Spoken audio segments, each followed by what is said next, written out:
स्वागत है आप सभी का स्मार्ट क्लासेज के इस नए वीडियो में। आज के इस वीडियो में हम पढ़ेंगे उत्क्रमणीय अपक्रिया, अनुत्क्रमणीय अपक्रिया में क्या अंतर है, ऊष्माक्षेपीय अपक्रिया, ऊष्माशोष्य अपक्रिया में क्या अंतर है, वियोजन अपक्रिया, संयोजन अपक्रिया और विस्थापन अपक्रिया किसे कहते हैं, और साथ साथ हम पढ़ेंगे कि संक्षारण और विकृतता से क्या तात्पर्य है। तो वीडियो आप लोग शुरू से अंत तक देखिएगा। हम एक एक पॉइंट करके बहुत शॉर्ट तरीके से और ट्रिक के माध्यम से इसको समझाते हैं। क्लियर है? चलिए, तो सबसे पहले हम बात करते हैं उत्क्रमणीय और अनुत्क्रमणीय अपक्रिया में क्या अंतर है। तो इन सब की डिफिनेशन हमने यहाँ राइट कर लिया है। अब इसको एक एक करके हम अच्छे से समझ लेते हैं। तो सबसे पहले हम बात करते हैं उत्क्रमणीय अपक्रिया क्या होता है। तो वे सभी अपक्रियाएं जो अग्र और पश्च दोनों दिशाओं में होती हैं, परंतु कभी पूर्णता को प्राप्त नहीं होती हैं। पूर्णता का मतलब कभी कंप्लीट नहीं होती हैं, ऐसी अपक्रियाएं उत्क्रमणीय अपक्रिया कहलाती हैं। ठीक है, तो समझ लेते हैं। जैसे हमने आपके सामने यहाँ एग्जाम्पल के तौर पे लिया है अमोनियम क्लोराइड यानी NH4Cl। जैसे इसको आप गर्म करेंगे ये टूट जाएगा। कैसे टूटेगा भाई? तो NH3 अमोनिया प्लस हाइड्रोक्लोरिक अम्ल के अंतर्गत ये टूट जाएगा। ठीक है, लेकिन जैसे इसको आप ठंडा करेंगे पुनः यह क्या हो जाएगा? अमोनियम क्लोराइड बन जाएगा। यानी इसको गर्म करेंगे तो टूट जाएगा, ठंडा करेंगे तो जुड़ जाएगा। यानी ये अपक्रिया दोनों तरफ होती है, तो ऐसी अपक्रिया को उत्क्रमणीय अपक्रिया कहते हैं। क्लियर है? हम सेकंड एग्जाम्पल लेते हैं। जैसे ये हमारा सोडियम क्लोराइड है, जिसको आप साधारण तौर पर नमक बोलते हैं। ठीक, तो जैसे आप इसको विलयन में डालेंगे तो विलयन में डालने पर ये दो आयन टूटेगा, ये सोडियम धनायन और ये क्लोरीन माइनस आयन यानी ऋण आयन में। जैसे ये हो जाएगा हमारा सोडियम धनायन प्लस क्लोरीन हो जाएगा हमारा ऋण आयन। क्लियर है? लेकिन जैसे इसको आप शुष्क अवस्था में करेंगे ये पुनः आपस में जुड़ करके उदासीन हो जाएगा, यानी पुनः नमक का निर्माण कर लेगा। क्लियर है? अब हम बात करते हैं अनुत्क्रमणीय अपक्रिया किसे कहते हैं। तो बिल्कुल ये अपक्रिया जो है इस अपक्रिया के विपरीत होती है। यानी ऐसी अपक्रिया जो केवल एक ही दिशा में होती है और पूर्णता को प्राप्त हो जाती है, वो क्या कहलाती है? अनुत्क्रमणीय अपक्रिया कहलाती है। जैसे आपके सामने हमने लिया है कैल्शियम कार्बोनेट। तो कैल्शियम कार्बोनेट जैसे ही आप गर्म करेंगे, अब आपके दिमाग में बात चल रहा होगा कि ये मतलब त्रिभुज आकार का ये क्या बना है। तो जब भी हम कोई रिएक्शन हीट करते हैं यानी गर्म करते हैं, तो गर्म करना इतना लंबा हो जाता है, तो इसको संकेत में हम डेल्टा लिखते हैं। यानी इसको साइंस के लैंग्वेज में डेल्टा बोलते हैं। ठीक है, इसको हम डेल्टा का मतलब होता है गर्म करना। तो जैसे ही आप कैल्शियम कार्बोनेट को गर्म करेंगे ये हमारा टूट जाएगा CaO प्लस CO2 यानी कैल्शियम ऑक्साइड जिसे आप चूना बोलते हैं, और CO2 जिसे कार्बन डाइऑक्साइड आप लोग गैस बोलते हैं। इससे आप ऐसे उड़ा सकते हैं। क्लियर है? अब आपके मन में एक बात चल रही होगी कि रसायन विज्ञान में इतना ज्यादा समीकरण है, कैसे हम पता करें कि कौन सा समीकरण टूटकर क्या बनाता है, कौन सा समीकरण जुड़कर क्या बनाता है? क्या सब रटना पड़ेगा? तो बिल्कुल नहीं, ना तो हम रटे हैं और ना ही आपको रटने देंगे। ठीक है भाई, रसायन विज्ञान के अंतर्गत इतना ज्यादा समीकरण है कि रटते रटते हमारे बाल झड़ जाएंगे, खत्म नहीं होने वाला है। ठीक है, तो चलिए हम कोशिश करते हैं कि आपको कुछ ऐसा ट्रिक्स बताने का जिसके माध्यम से आप A to Z लगभग बहुत से समीकरण को बिना रटे आराम से कर सकते हैं। हमने इस पॉइंट पे यह क्रिया कैसे होती है एक पार्ट 1 वीडियो हमने अपलोड कर दिया है, आप उससे भी जाकर के देख लीजिएगा, जिससे आपको काफी मदद मिलेगी और काफी आसान हो जाएगा आपको। ठीक है, तो इसको देखते हैं। तो आपको हम जो ट्रिक बता रहे हैं ध्यान दीजिएगा। तो सबसे पहले आप इसको नोट कर लीजिए, हम थोड़ा रुक जाते हैं, आप इसको स्क्रीनशॉट ले लीजिए या वीडियो पे ही रोक करके इसको लिख लीजिए, फिर लीजिए हम आगे बढ़ते हैं। ओके,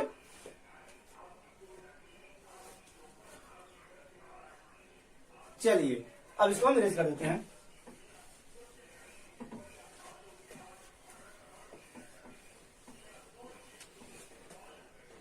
चलिए ध्यान दीजिए, ट्रिक्स हमारा क्या है, ध्यान दीजिएगा। जिस अपक्रिया में, ठीक है, जिस अपक्रिया में आपको N और H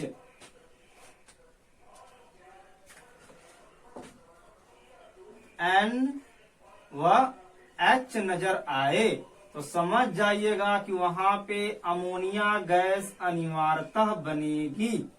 क्लियर है? जिस अभिक्रिया में आपको H और O नजर आए तो समझ जाइएगा कि वहां पे जल का बनना अनिवार्यतः होगा।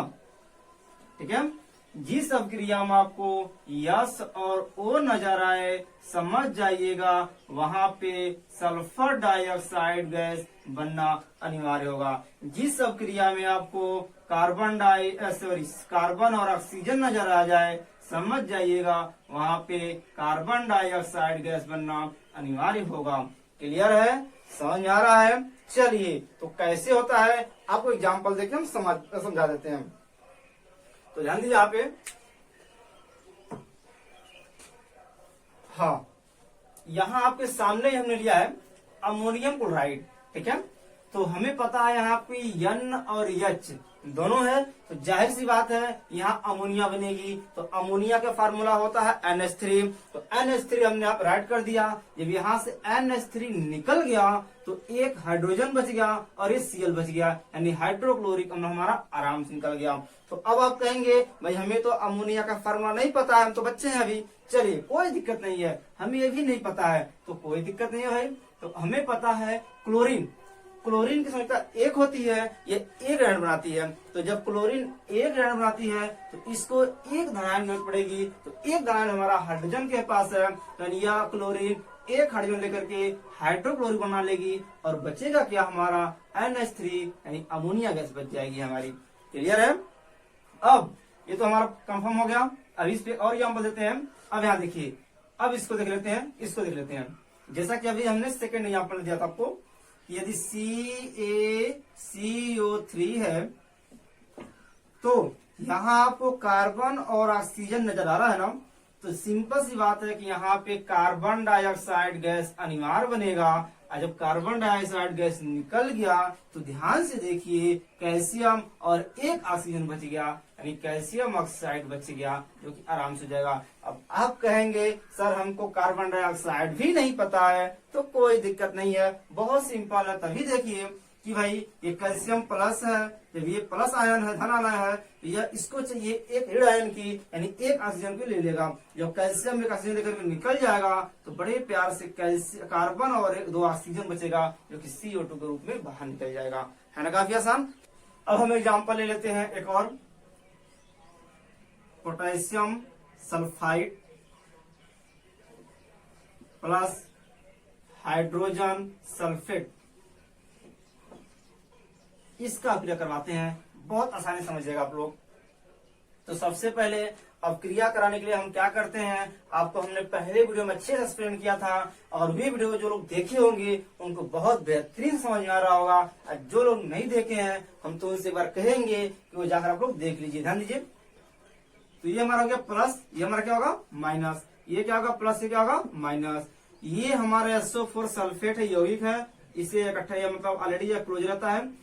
इसकी संयोजकता कितनी होती है 2, इसका होता है 1, इसका होता है 1, इसको हम टच नहीं करेंगे क्योंकि ये कोई यौगिक नहीं है। ध्यान दीजिए, तो प्लस अटैक करता है माइनस, को पता ही है, तो कितना पाएगा भाई 2, यानी बन जाएगा K2, यानी K2 और SO4 कितना पाएगा 1, हो जाएगा SO4, यानी K2SO4। ठीक है? अब ये तो हमारा, ये दो हमारे निकल चुके।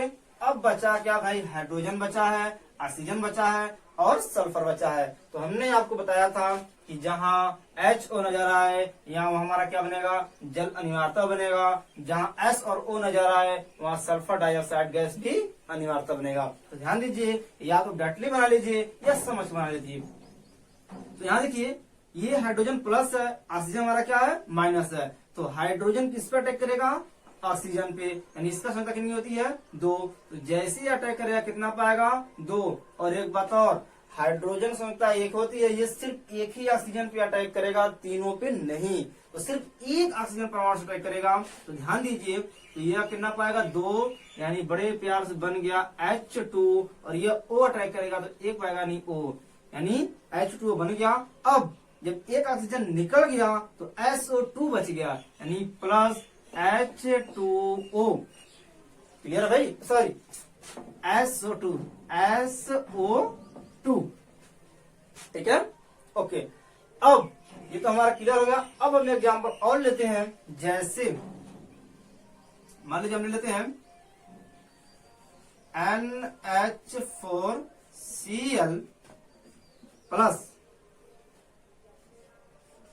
सोडियम हाइड्रोक्साइड, यानी अमोनियम क्लोराइड और सोडियम हाइड्रोक्साइड से क्रिया कराते हैं तो क्या बनता है, ध्यान से देखिएगा।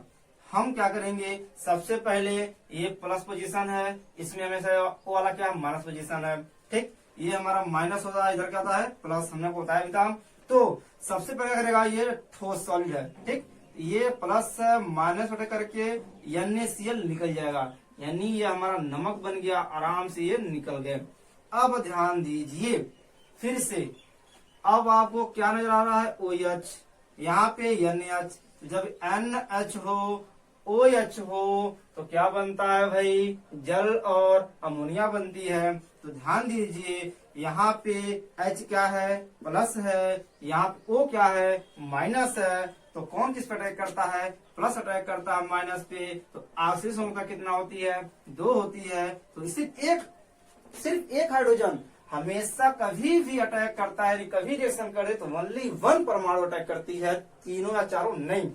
तो सिर्फ एक हाइड्रोजन परमाणु अटैक करेगा ऑक्सीजन पे, तो H कितना पाएगा, 2, तो बन जाएगा हमारा H2। जब ये इस पे अटैक कर दिया तो O इस पे अटैक करेगा, तो इसकी संख्या कितनी होती है 1, तो O कितना पाएगा 1।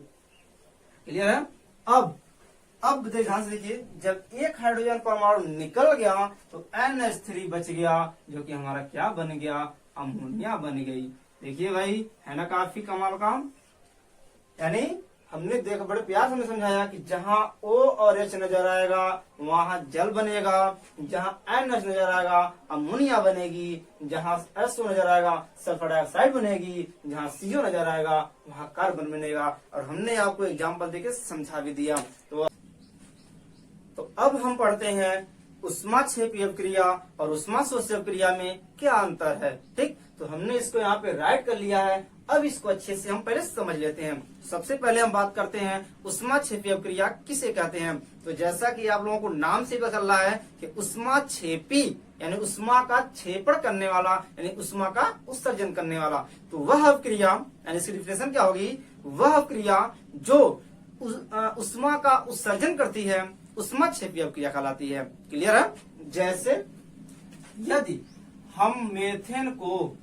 यदि मेथेन को हम वायु की उपस्थिति में यदि उसको जलाते हैं तो बड़े प्यार से क्या बनेगा, अब समझ लीजिए पहले। तो अभी हमने आपको जो ट्रिक्स बताया, ध्यान से देखिएगा फॉलो हो रहा है कि नहीं। यहाँ पे C नजर आया, O नजर आया, तो कार्बन डाइऑक्साइड अनिवार्य रूप से बनेगा। क्लियर है। H नजर आया, O नजर आया, तो जल भी बनना अनिवार्य है। अब आप कहेंगे कि सर आप O को 2 बार क्यों यूज कर रहे हैं, तो बिल्कुल करेंगे, क्योंकि ऑक्सीजन ऑलरेडी 2, यहाँ पे 2 परमाणु है। तो एक परमाणु कार्बन के साथ निकल गया और एक परमाणु हाइड्रोजन के साथ निकल गया। क्लियर है। अब प्लस जब यह क्रिया होगी, जब इसको जलाएंगे तो प्लस क्या निकलेगी, उष्मा निकलेगी या ऊर्जा कह लीजिए। अब कितना ऊर्जा निकलेगी, तो आपकी जानकारी के लिए हम बता दें कि ऊर्जा कुल निकलेगी आपको 890, कितना 890 किलो जूल। ठीक है। अब क्रिया को हम संतुलित कर लेते हैं। तो आप देख रहे हैं कि यहाँ हाइड्रोजन कितना है, 4 है, लेकिन यहाँ हाइड्रोजन कितना है, 2 है। तो इसके आगे हम क्या लगा देंगे, 2 लगा देंगे, तो 2 दूना क्या हो गया हमारा 4 हो गया। लेकिन यहाँ 2 लगाने से ऑक्सीजन यहाँ भी 2 है और यहाँ भी 2 है, तो 2 तो कितना हो गया 4, लेकिन यहाँ कितना सिर्फ 2 है, तो आप यहाँ पे क्या लगा देंगे 2। अब क्रिया हमारी क्या हो गई, संतुलित हो गई। क्लियर है। अब हम बात करते हैं कि उष्माशोषी अपक्रिया किसे कहते हैं। तो यह अपक्रिया बिल्कुल उष्माक्षेपी अपक्रिया के विपरीत होती है। जैसा कि आपको नाम से पता चल रहा है, उष्माशोषी यानी उष्मा को अवशोषित करने वाली अपक्रिया उष्माशोषी अपक्रिया कहलाती है। क्लियर है। यानी वह अपक्रिया या ऐसी अपक्रिया जिसमें उष्मा का अवशोषण होता है उष्माशोषी अपक्रिया कहलाती है। जैसे आप ले लीजिए हाइड्रोजन और आयोडीन की यदि आप अपक्रिया कराएंगे, यानी सब गैस है, यदि इसकी आप अपक्रिया कराएंगे तो आपको चाहिए ऊर्जा 53 यानी 53.9 किलो जूल की एनर्जी ऊर्जा पे यदि इसको आप गर्म करेंगे तब जाके हमको प्राप्त होगा हाइड्रोजन आयोडाइड का। ठीक है, हाइड्रोजन आयोडाइड क्यों बना है, ये दो कहाँ गया है, तो इसकी संख्या भी एक होती है, इसकी भी एक होती है, इसलिए हमारा क्या बन गया, हाइड्रोजन आयोडाइड बन गया। ठीक, अब इसको क्या कर लेते हैं, संतुलित कर लेते हैं। आगे हम क्या लगा देंगे, 2, यानी सब दो हो गया, ये भी 2 हमारा ऑलरेडी है। क्लियर है। तो अब हम बात करते हैं संयोजन अवक्रिया, वियोजन अवक्रिया और विस्थापन अवक्रिया किसे कहते हैं। ठीक है, तो इसको हमने यहाँ पे राइट कर लिया है। अब इसको एग्जाम्पल के साथ अच्छे से समझते हैं हम। तो सबसे पहले हम स्टार्ट करते हैं, संयोजन अवक्रिया किसे कहते हैं। तो इसका परिभाषा क्या होगी, जब 2 या 2 से अधिक पदार्थ या तत्व आपस में संयोग करके एकल पदार्थ का निर्माण करते हैं तो वह अवक्रिया हमारी कहलाती है संयोजन अवक्रिया। जैसे यदि आप मान लीजिए कैल्शियम ऑक्साइड यानी चूना ले लीजिए और इसमें आप पानी को ऐड कर लीजिए तो बन जाएगा हमारा बुझा हुआ चूना यानी कैल्शियम हाइड्रोक्साइड CaOH का होल ट्वाइस। ठीक है, 2 तत्व था या सॉरी 2 यौगिक था, इसको हमने संयोग कर गया तो एक यौगिक बन गया। यह अवक्रिया हमारी कहलाती है संयोजन अवक्रिया। अब हम बात करते हैं वियोजन अवक्रिया की। तो वियोजन अवक्रिया बिल्कुल संयोजन अवक्रिया की विपरीत होती है, यानी जब कोई एकल पदार्थ टूट करके या वियोजित होकर के 2 या 2 से अधिक पदार्थ बनाते हैं तो यह अवक्रिया हमारी वियोजन अवक्रिया कहलाती है। जैसे मान लीजिए CaCO3 ले लीजिए यानी कैल्शियम कार्बोनेट ले लेते हैं। तो इसमें क्या होगा, जब इसको हम हीट करेंगे तो जैसे इसको आप हीट करेंगे फटाक से क्या होगा, या कैल्शियम ऑक्साइड अलग निकल जाएगा और कार्बन डाइऑक्साइड गैस अलग निकल जाएगा। ये हमारा क्या हो गया, वियोजन अवक्रिया हो गई। क्लियर है। अब हम बात करते हैं विस्थापन अवक्रिया। तो इसकी डिफिनेशन क्या होगी, सिंपल सी लग रहा है, विस्थापन मतलब हटा देना। परिभाषा क्या होगा, जब कोई तत्व किसी दूसरे तत्व को उसके यौगिक से विस्थापित करके उसका स्थान ले लेता है तो यह अवक्रिया हमारा विस्थापन अवक्रिया कहलाती है। जैसे अगर हम कॉपर लेना, कॉपर को यदि अवक्रिया हम करवाते हैं कैल्शियम क्लोराइड से, क्लियर है, तो जैसे अवक्रिया करवाएंगे तो कॉपर क्या करेगा, कैल्शियम को विस्थापित कर देगा और क्लोरीन को लेकर के निकल जाएगा, यानी बन जाएगा हमारा कॉपर क्लोराइड और धीरे से हमारा कैल्शियम को ये विस्थापित कर देगा, निकल जाएगा। यह अवक्रिया हमारी क्या कहलाती है, विस्थापन अवक्रिया। अब हम पढ़ते हैं संक्षारण और विकृत गंधिता किसे कहते हैं, क्या होता है, ऐसे क्या तात्पर्य है। तो सबसे पहला टॉपिक हमारा है संक्षारण। तो संक्षारण का हमने 2 परिभाषा इसलिए लिखा है क्योंकि एक परिभाषा आप लोग बचपन से पढ़ते आए हैं और ये हमने आधुनिक परिभाषा लिखा है, यानी धातु का अभिकारकों द्वारा यौगिक में बदलकर नष्ट होने की प्रक्रिया संक्षारण कहलाती है। दूसरा परिभाषा, जब धातुएं ऑक्सीजन व नमी के संपर्क में आकर के संक्षारित होकर के नष्ट होने लगती हैं तो यह अवक्रिया संक्षारण कहलाती है। क्लियर है। अब हम बात करते हैं विकृत गंधिता। तो विकृत माने होता है विशेष या अजीबोगरीब और गंधिता माने गंधे आना। ठीक है, तो बहुत सिंपल है कि जब कोई खाद्य सामग्री ऑक्सीजन से अपक्रिया करके ऑक्सीकृत करके खराब होने लगती है तो उसके गंध और स्वाद में परिवर्तन होने लगता है, यह प्रक्रिया विकृत गंधिता कहलाती है। क्लियर है। तो ये हमारा टॉपिक खत्म हो गया। तो आप लोगों को ये वीडियो कैसा लगा हमें कमेंट्स करके जरूर बताइएगा और साथ साथ में वीडियो को लाइक करना और अपने फ्रेंड्स को शेयर करना मत भूलिएगा। यदि आप मेरे इस चैनल पे नए हैं तो प्लीज आप लोग वीडियो को सब्सक्राइब करने के साथ साथ बेल आइकन को जरूर दबा दीजिएगा ताकि जैसे ही हम अगली वीडियो अपलोड करें उसका नोटिफिकेशन आप तक तुरंत पहुंच जाए और आप उस वीडियो को देखने से वंचित न रहें। तो लगे रहिए हमारे साथ, जुड़े रहिए। जय हिंद, जय भारत।